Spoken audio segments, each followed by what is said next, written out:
श्रोता प्रेमियों, मैं राम सागर शास्त्री आप लोगों के समक्ष एक प्रसंग रख रहा हूं, तुलसीदास जी की कथा।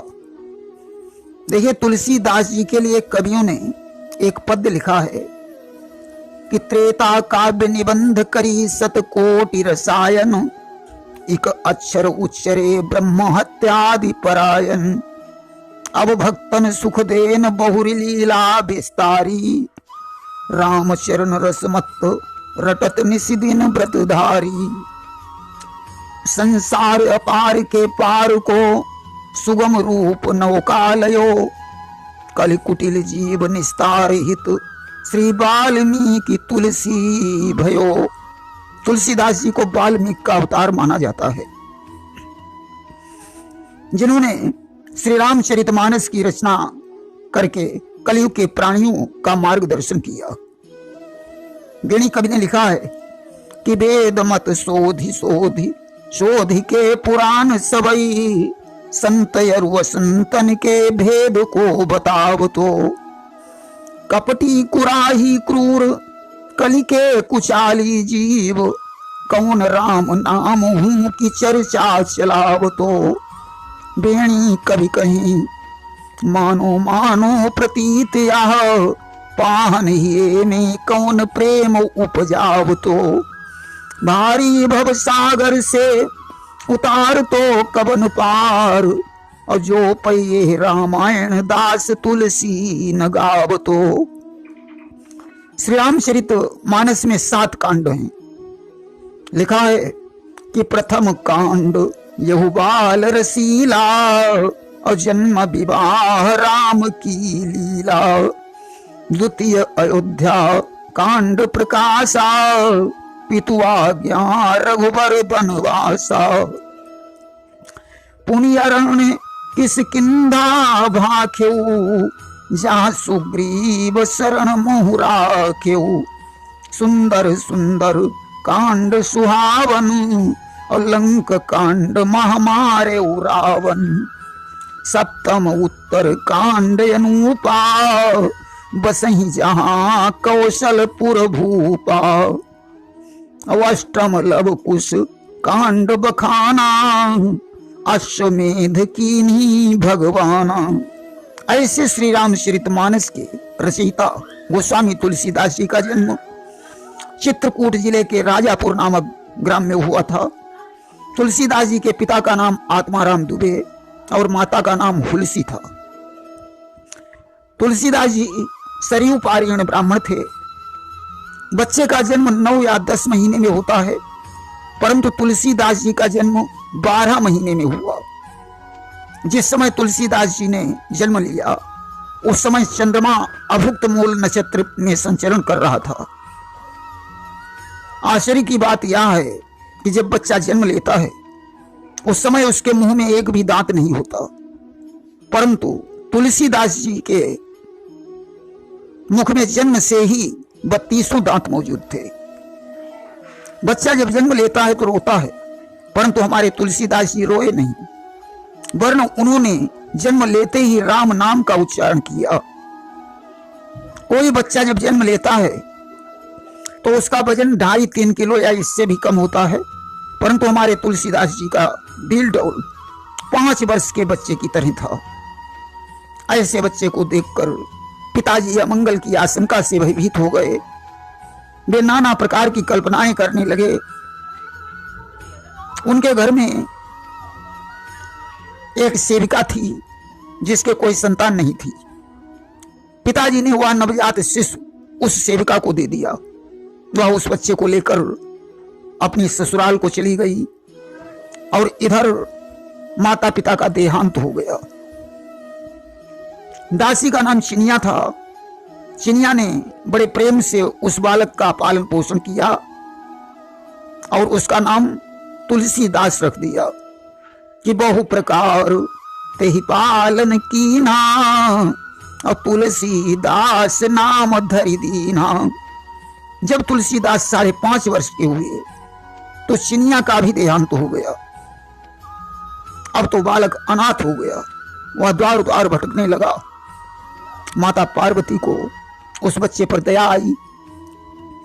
वे ब्राह्मणी का वेश धारण करके प्रतिदिन तुलसीदास को भोजन कराने लगी।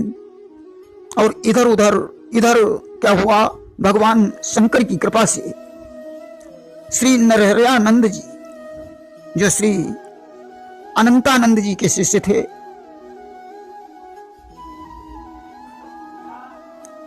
वे तुलसीदास जी की खोज करने लगे।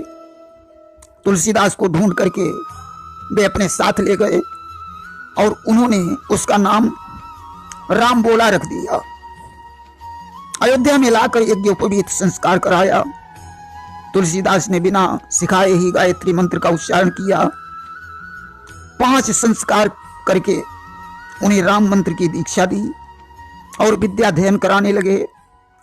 तुलसीदास की बुद्धि बड़ी प्रखर थी। उन्हें एक बार ही में सुनी हुई चीज कंठस्थ हो जाती थी।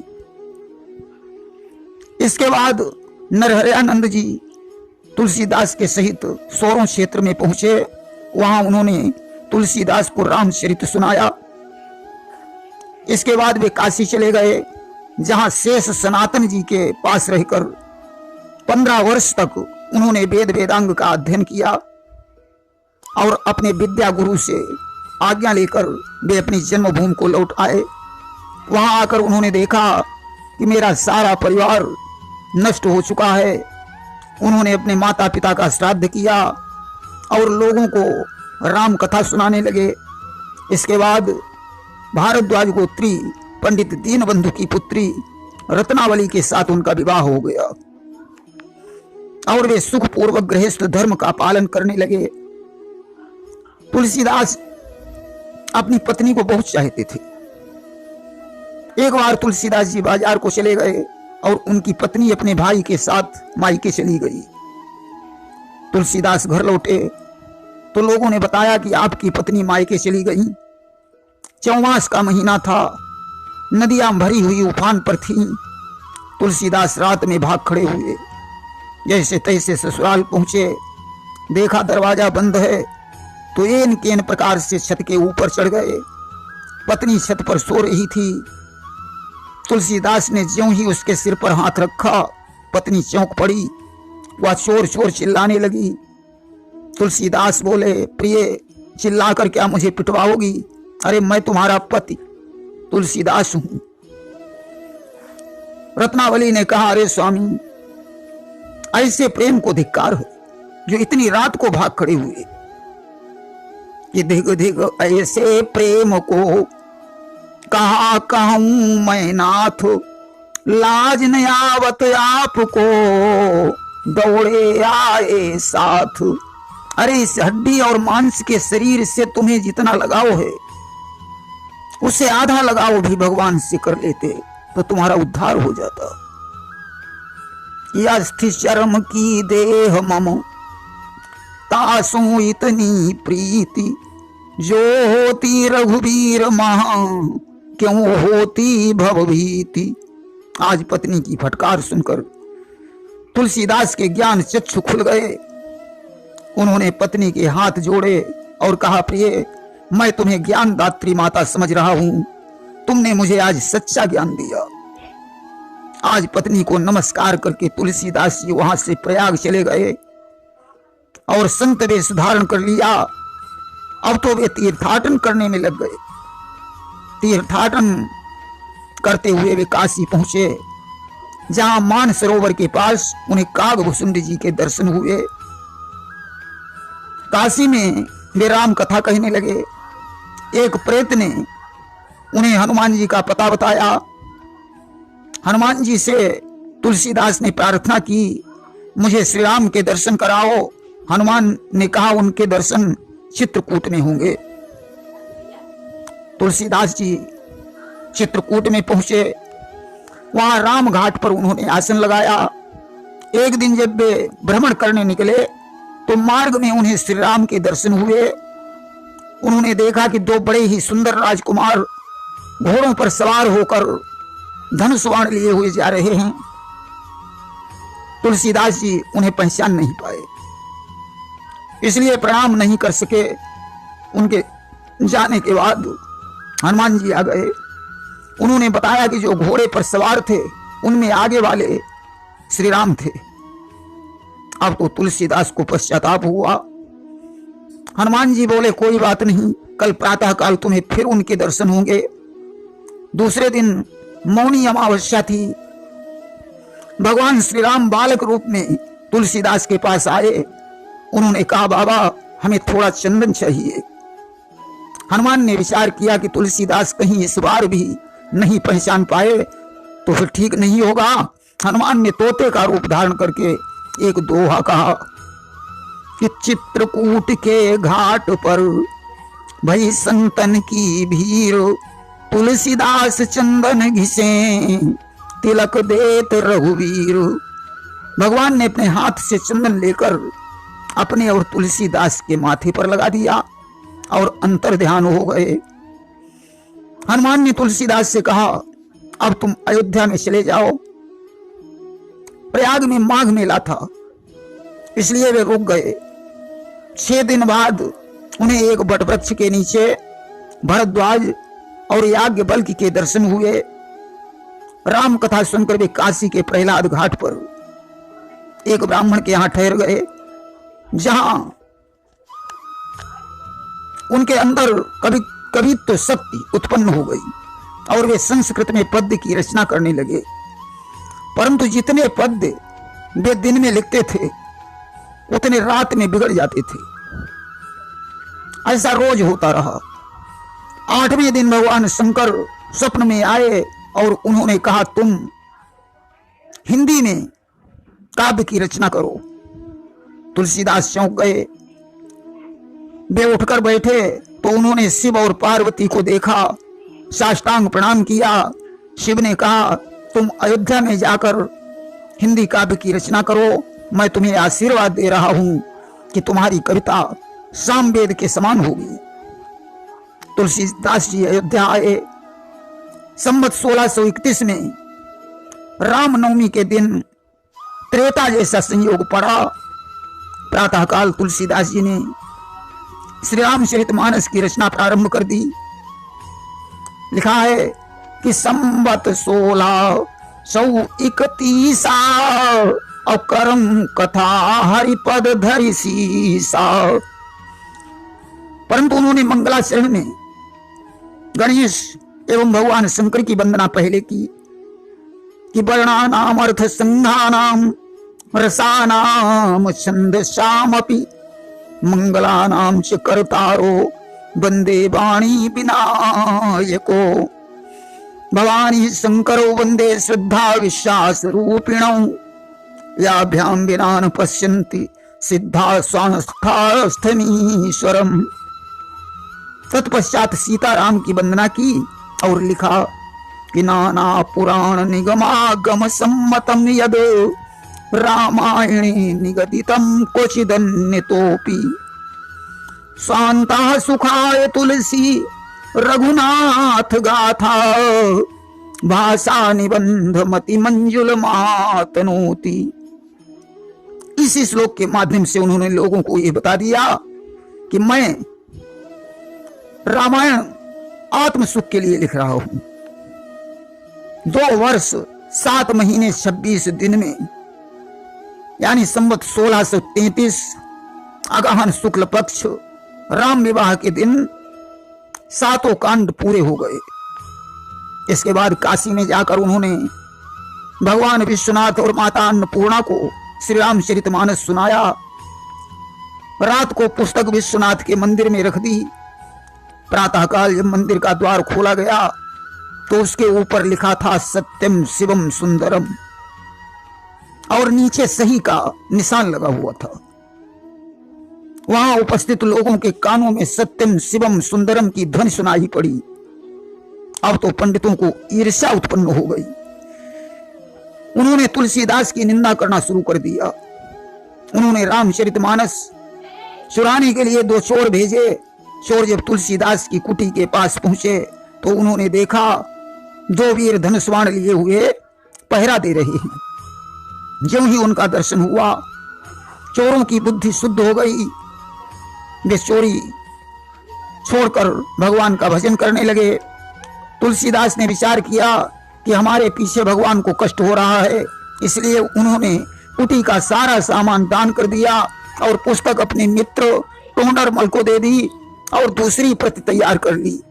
इस प्रकार कई प्रतियां बनाई गईं। पंडितों ने श्री मधुसूदन सरस्वती जी से कहा कि तुलसीदास की पुस्तक का निरीक्षण करो। मधुसूदन पुस्तक देखकर बोले कि आनंद कानने यस्मिन् जंगम तुलसी तरु कविता मंजरी भाति राम भ्रमर भूषिता। इस काशी रूपी आनंद वन में तुलसीदास एक चलता फिरता पौधा है।